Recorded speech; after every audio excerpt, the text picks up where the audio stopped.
Hello viewers, my name is Raj and welcome back to my YouTube channel. Today I would like to welcome you to this new episode of Python tutorial series, and today we'll be talking about how to do file ending when you have different files stored in different subdirectories and which is like again stored in a directory.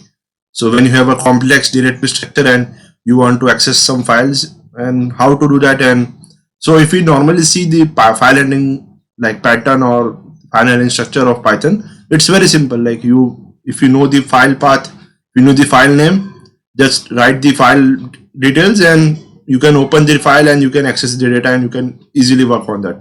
But let's say you are working on a deep learning or machine learning model, let's say where you have around 3000 or 4000, even 90,000 files where the data is stored like in a distributed manner, and you want to access each of those files and get data out of that. So it's very difficult at that point to store each and every like hard code each and every address and memorize it and write it when you are like getting the file. So you have to automate some of these tasks. So in order to automate that task, and the program should automatically go into each and every directory and get the file access and get the data on board. So for that purpose, we have some ways in Python. So I will explain you this ways, like the way in this particular video. So for an example, let's say we take a small graphical representation. So let's say we have this root directory structure. So we have first of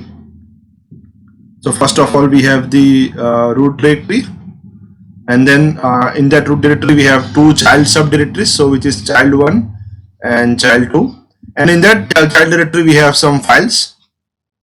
So these are, let's say, some files. So I think this visual representation is okay for in order to pass the message that what I want to convey is, let's say, so I am here only taking two levels of directories. So in real world it can be around 3 or 4 levels of directories. So in here you will have another like child of 1 and then in that you have some files.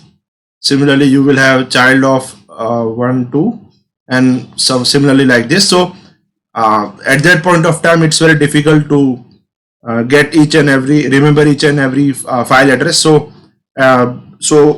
to traverse this whole directory, we have to somehow automate the process. So in Python, so basically what we want to do, so our task is to first of all like traverse this particular directory, which is like, let's say, the root directory or the parent directory.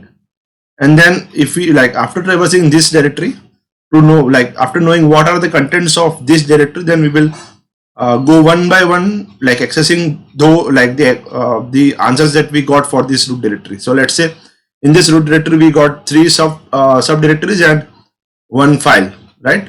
So for these 3 subdirectories we have to again perform the same like exploration operation. So if you guys have studied data science and algorithm, so it is kind of a similar to depth first search, so or like breadth first search also. So in depth first search we go into deep for a particular node, and like as soon as we have explored all the possibilities, then we traverse back and go on to the next node. So that's what essentially it is. So we want to do a depth first search kind of a thing. So to achieve this task, we don't have to code anything like from scratch, like going into directory and coming back to. So we have an OS module in Python, so which is literally named as OS. So OS is in small letters. So we will take the help of this OS module, and we will use a function which is known as walk. So walk is like in English it literally means that to walk somewhere. So we actually want to walk into the directory and explore each and every directory, subdirectory and files that we have in that particular directory or root directory. So let's go. So this is the basic theory behind it. Let's just jump on to the code section.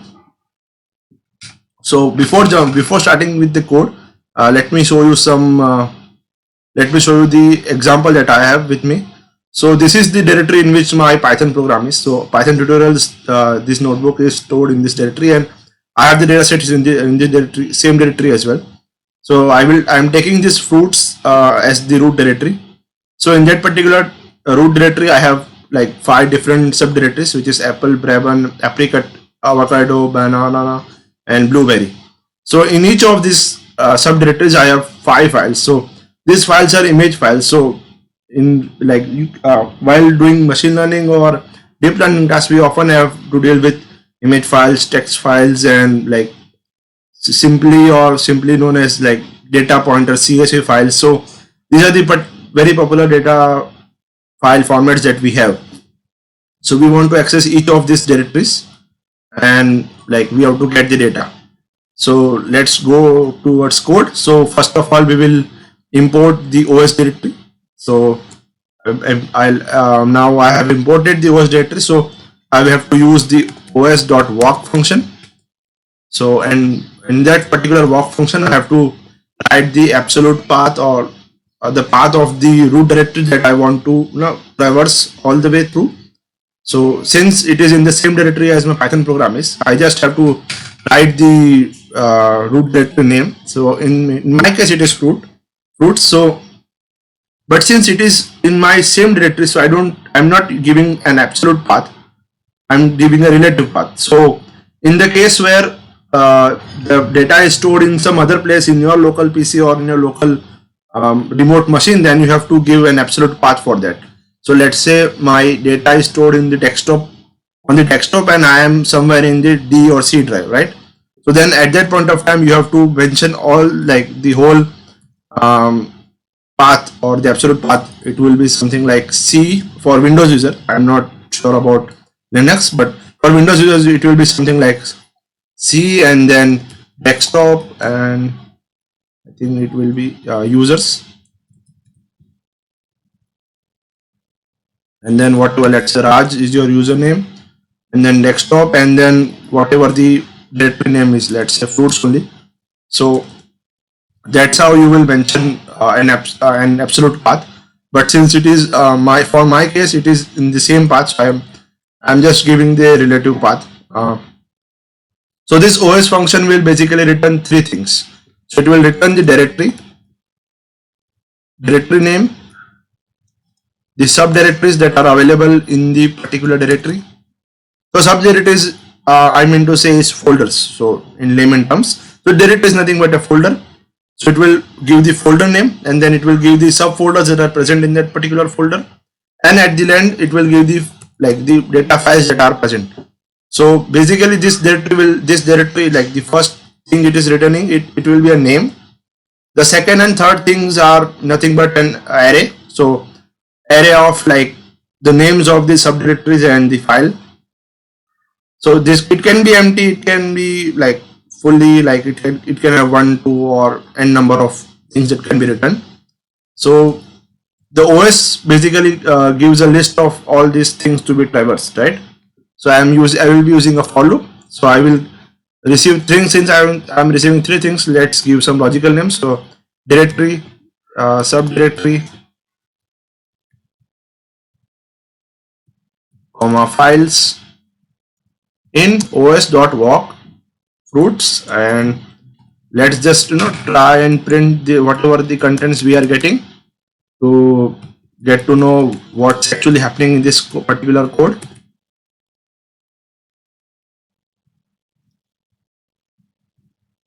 Okay, so as soon as I run this code, so I will get in the first line I will get fruits, so which is the root directory name, and then I will have a list which will contain the subdirectory names, and there will be a empty list. This empty list is nothing but the number of data files that are currently present on this particular directory, which is fruits. So it in a way to track what the output is getting. So it is showing that for this directory I have this many subdirectories and no data files.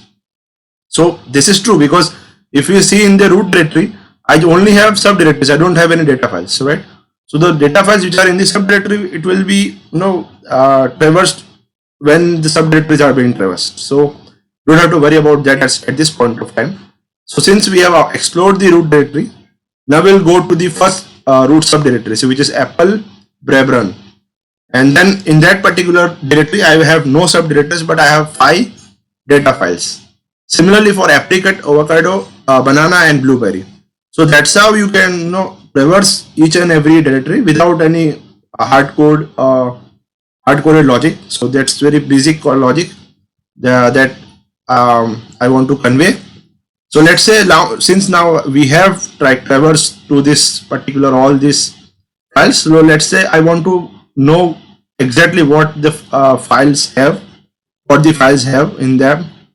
So what I have to do, I have to just make some conditions, like if the files are not none. So basically I am checking for this particular condition. So I want to access this particular 4 cases or 5 cases where we are actually traversing through the subdirectories.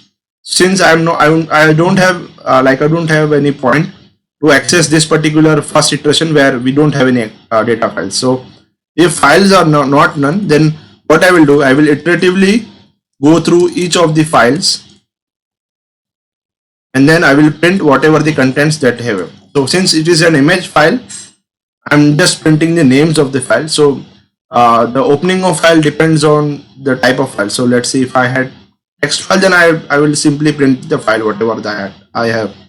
So I'm just printing the name. So in order to print the names of file, I have the directory name. So I will add the directory name, then I will add the double slash. So double slash is nothing but for the presenting it that it is a part of that particular directory, and then whatever the file name we have.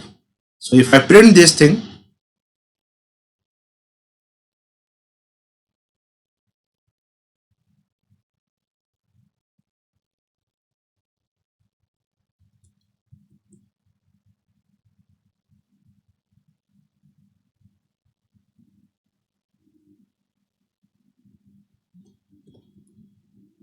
okay, so if I print this particular thing, I will receive a list of file names, or basically the file addresses. So now that I have the file address, I can easily open any of the files and I can simply work on it. So that's what can be done easily in Python. So it's just 4 lines of code to just get the file addresses, and you can simply work on each of these files and get the data out of it.